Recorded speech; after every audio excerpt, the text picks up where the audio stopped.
How now, spirit, whither wander you? Over hill, over dale, thorough bush, thorough briar, over park, over pale, thorough flood, thorough fire, I do wander everywhere, swifter than the moon's sphere, and I serve the fairy queen to do her orbs upon the green. The cowslips tall her pensioners be, in their gold coat spots you see, those be rubies, fairy favors, in those freckles live their savors. I must go seek some dewdrops here, and hang a pearl in every cowslip's ear. Farewell, though, lob of spirits, I'll be gone. Our queen and all our elves come here anon. The king doth keep his revels here tonight. Take heed the queen come not within his sight, for Oberon is passing fell in wrath, because that she as her attendant hath a lovely boy, stolen from an Indian king. She never had so sweet a changeling. And jealous Oberon would have the child knight of his train to trace the forest wilds, but she perforce withholds the loved boy, crowns him with flowers, and makes him all her joy. And now that they never meet in grove or green, by fountain clear or spangled starlight sheen, but they do swear that all their elves for fear creep into acorn cups and hide them there. Either I mistake your shape and making quite, or else you are that shrewd and knavish sprite called Robin Goodfellow.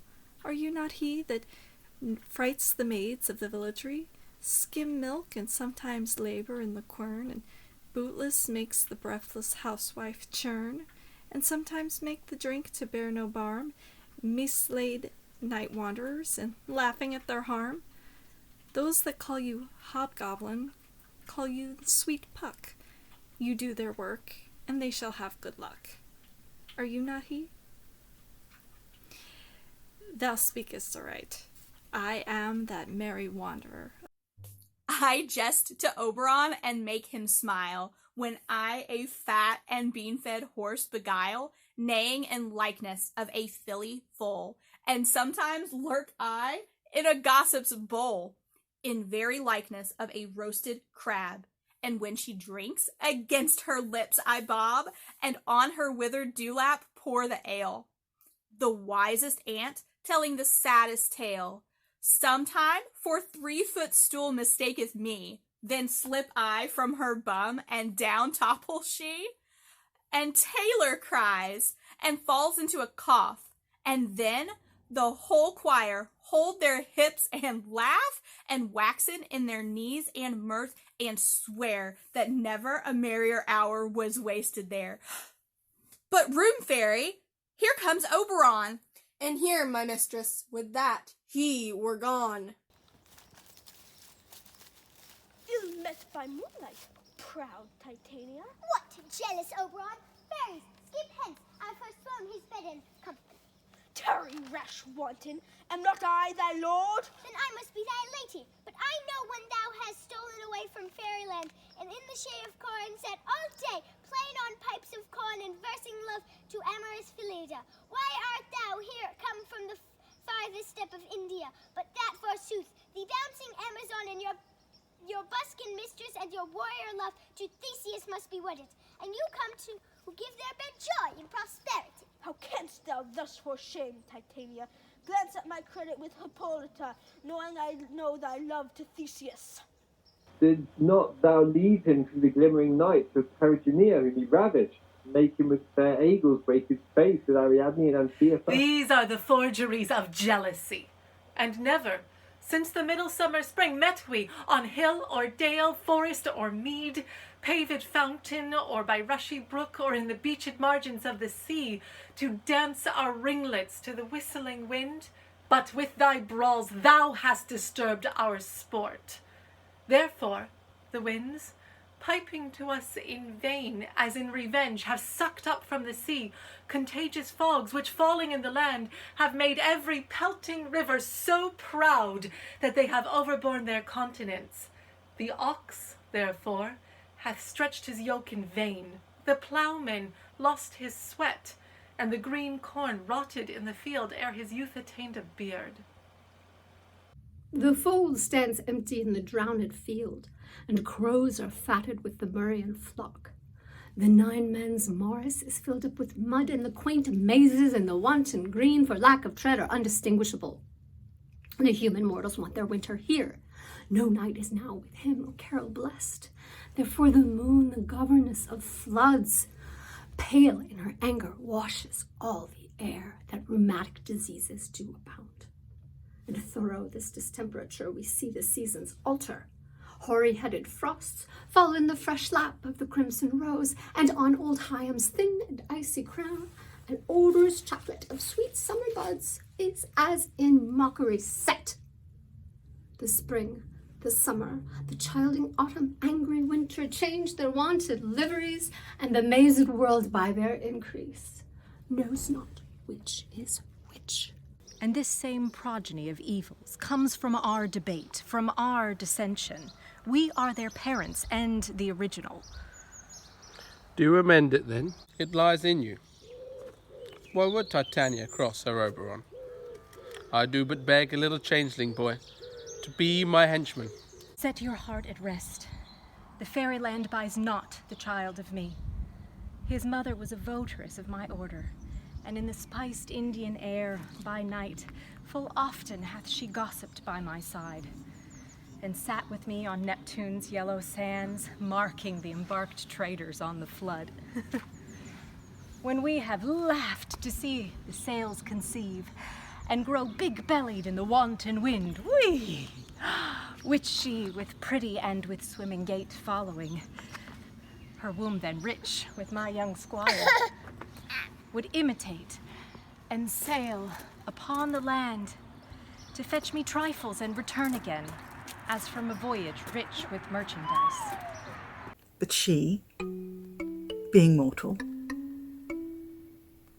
of the boy did die. And for her sake, I rear up her boy. And for her sake, I will not part with him. How long within this wood intend you stay? Perchance till after Theseus' wedding day? If you will patiently dance in our round, and see our moonlight revels, go with us. If not, shun me, and I will spare your haunts. Give me that boy, and I'll go with thee. Not for thy fairy kingdom. Fairies, away. We shall chide downright if I longer stay.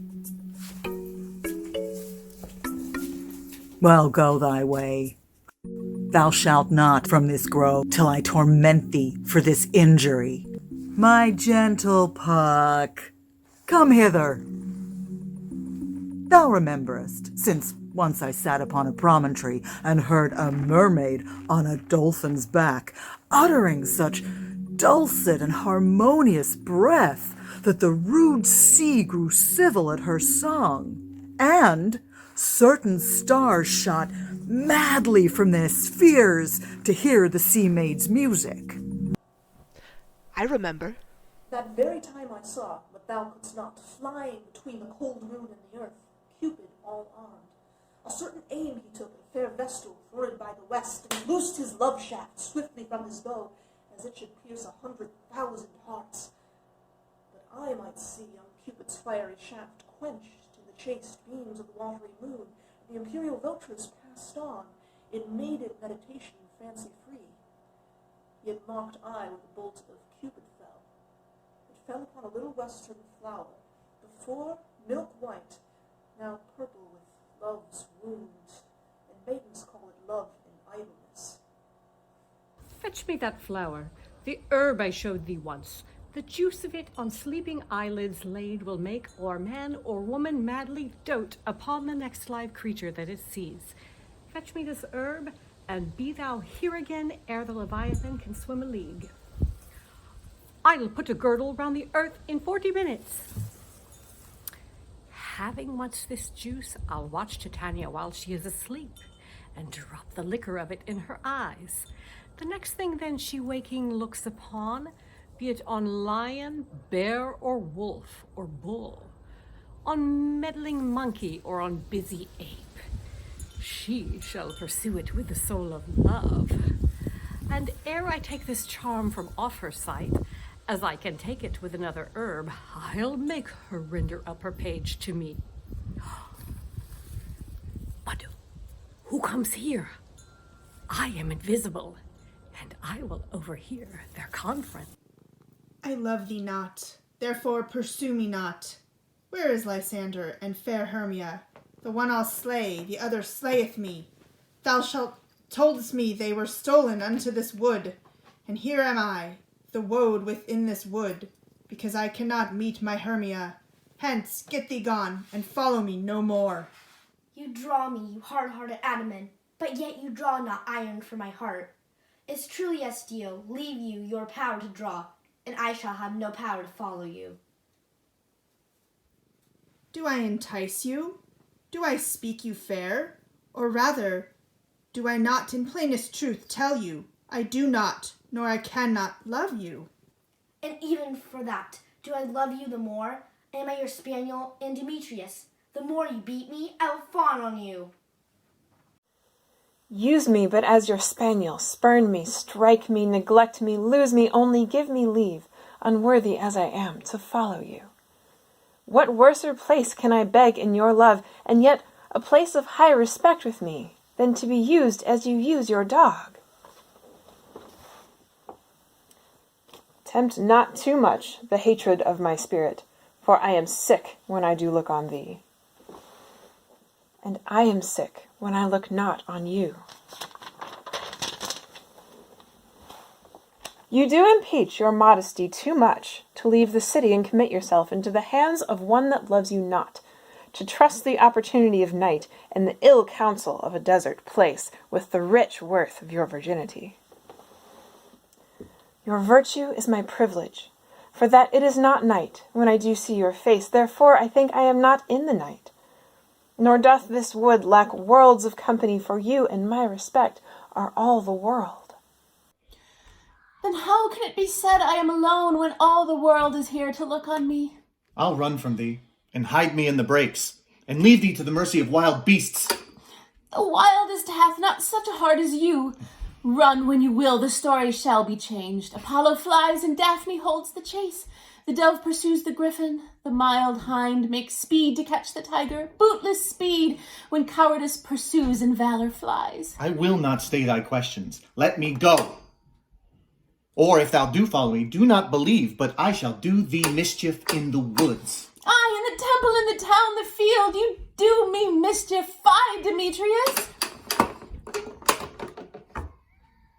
Your wrongs do set a scandal on my sex. We cannot fight for love, as men may do. We should be wooed and are not made to woo. I will follow thee and make heaven out of hell, to die upon the hand that I love so well. Fare thee well, nymph. Ere he do leave this grove, thou shalt fly him, and he shall seek thy love. Hast thou flower there? Welcome, wanderer. Aye, there 'tis. I pray thee, give it me. I know a bank where the wild thyme blows, where oxlips and the nodding violet grows, quite over canopied with luscious woodbine, with musk-sweet roses, and with eagle-tine. There sleeps Titania some time of the night, lulled in these flowers with dances and delight. And there the snake throws her enamelled skin weed wide enough to wrap a fairy in.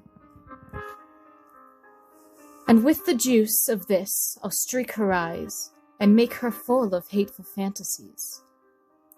Take thou some of it, and seek through this grove.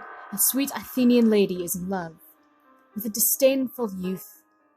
Anoint his eyes, but do it when the next thing he espies may be the lady. Thou shalt know the man by the Athenian garments he hath on. Affect it with some care, that he may prove more fond on her than she upon her love. And look thou meet me ere the first cock crow.